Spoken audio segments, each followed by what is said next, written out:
Alamin natin ang lahat ng impormasyon tungkol sa nail art kasama ang ating kasamang si Carla Paderna sa One Life. Good morning, boss! Makabagong disenyo sa kuko o mas kilala bilang nail art. Aba, excited na ako dahil yan ang itatry ko this morning. Good morning, Miss Monica. Hi, good morning. Miss Monica, bakit naman po I Do Nails ang napili ng pangalan ng inyong nails pa?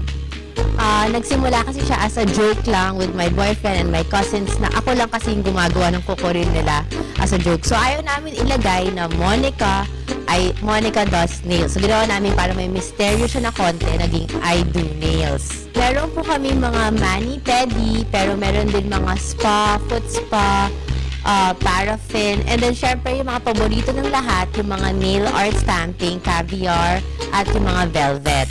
Hanggang ngayon, ang bestseller pa rin talaga is yung nail art stamping.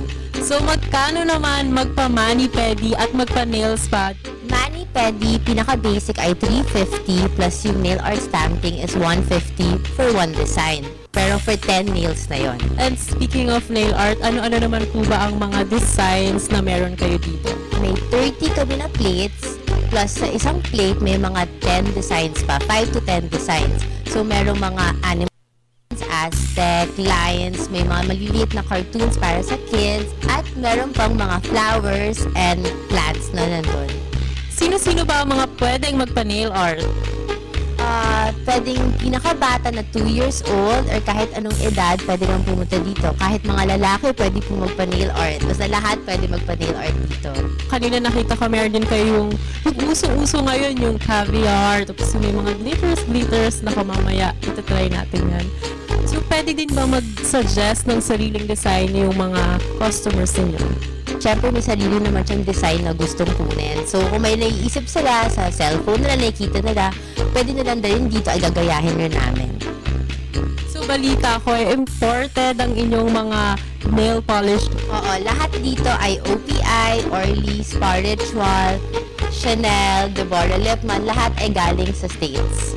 At balita ko, meron din kayong organic, high quality na nail polish, tama ba? Yes, yun yung tawag sa Spa Ritual namin. We call that the organic manicure kasi pwede yun sa mga mommies na pregnant para safe siya dun sa baby nila. Hey, Miss Monica, gusto ko naman malaman ang proseso ng pag-nail art. Pwede niyo ba sa amin i-explain? Kailangan muna magpalinis ng kuko, syempre, para maganda yung ating nails bago lagyan ng nail polish. Tapos, piliin nyo na rin yung gusto nyo kulay sa base. Hindi nyo kailangan sundan yung aming mga designs. Pwede kayong pumili ng gusto nyong kulay plus yung nail stamp nyo. Pipiliin nyo rin yung kulay nun so magkaiba siya. Pagkatapos nyo ilagyan ng nail polish, dun pa lang siya lalagyan ng nail stamping.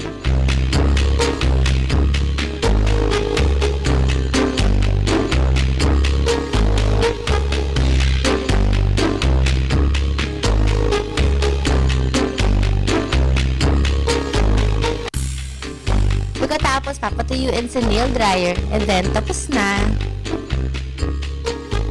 Bakit mas magandang magpa-mani-pedi sa isang nails pa kaysa sa isang salon? Sa isang salon, syempre iba-iba yung pinofocus nila. Sa amin kasi kuko lang. So dito makuha may relaxation na alam mo, matatrust mo sila. Kasi dito puro kuko lang talaga yung ginagawa namin. Yes, totoo. Kasi ako pag nagpapa-mani-pedi ako, syempre, di ba, gusto ko relax ako. Minsan nga nakakatulog pa ako. At minsan pag asa salon, di ba, meron kang hot, init-init ng ulo mo, tapos meron ka pang inaasikaso sa kamay at paa mo, hindi ka nakakapag-relax. Tama po ba, Miss Monica? Tsaka yung mga chairs, importante yung mga chairs talaga. Miss Monica, meron naman po ba kayong maibibigay sa aming mga tips para alagaan ng aming mga nails?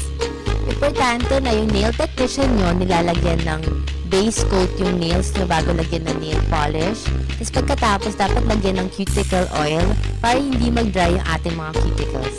Meron kami yung nail whitening para sa mga nag-yellow na kuko at meron din kami yung nail strengthening para sa mga laging nagbe-break yung mga kuko. Hi! Gusto namin imbitahin kayo lahat para itry yung aming bagong nail spa dito sa Eastwood Mall 3rd floor. Mukhang magiging suki niyo ako dito dahil talaga naman nag-enjoy ako sa nail art niyo. Thank you so much, Miss Monica. Thank you, Carla. O ayan mga boss, o diba? Sa 1 hour and 30 minutes to 2 hours, pwede na kayo magkaroon ng ganito kagandang nails. O diba? At saka sa mga mommies, pwede pa kayo makapag-relax. At hindi lang yon, pwede kayong mamili ng sarili nyong design o gumawa ng sarili nyong design. O siya, sige na at aalis na ako. At ako po ulit si Carla Paderna for One Life.